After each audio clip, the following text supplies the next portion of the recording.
والصلاة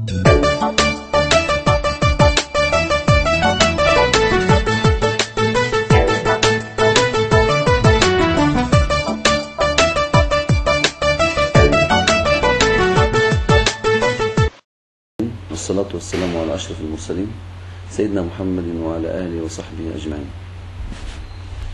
بداية، نيابة عن الشركة السعودية الإماراتية لتشغيل وإدارة المحاجر البيطرية، وبنيابة عن نفسي وبالأصالة عن نفسي، أود أن أهنئ أهالي صومالي لاند حكومة وشعبا بحلول عيد الفطر المبارك. أعاده الله علينا وعلى الأمة الإسلامية بالخير واليمن والبركات. كما أود أن أزف لهم بشرى سارة وبخاصة إلى تجار صومالي لاند لهذه المناسبة العظيمة، ألا وهي اعتماد محاجرنا من قبل الحكومة المصرية. وزارة الزراعة المصرية اعتمدت محاجرنا، محاجر الشركة السعودية الإماراتية، للتصدير المباشر من ميناء بربرة إلى جمهورية مصر العربية.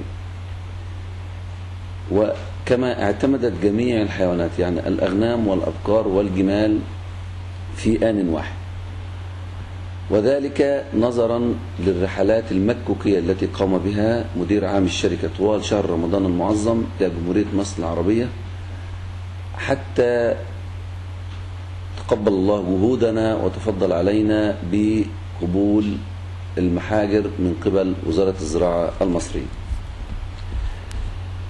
وذلك حرصا من إدارة الشركة وسياسة الشركة لتقوية وتنمية وتطوير العلاقات التجارية البينية بين صومالي لاند ومنطقة الشرق الأوسط والخليج العربي.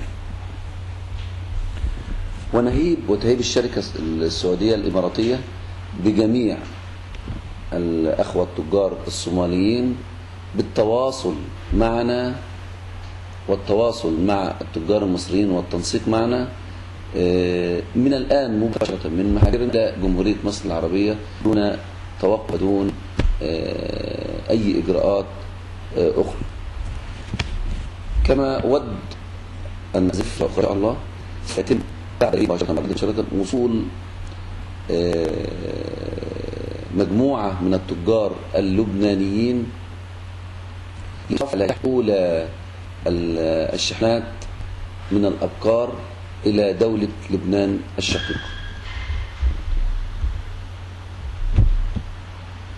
كل هذه الإجراءات قامت بها الشركة السعودية الإماراتية، وهذه المجهودات قامت بها الشركة السعودية الإماراتية لتنمية وتقوية الروابط التجارية والتجارة البينية الآمنة بين صومالي لاند ومنطقة الشرق الأوسط والخليج العربي.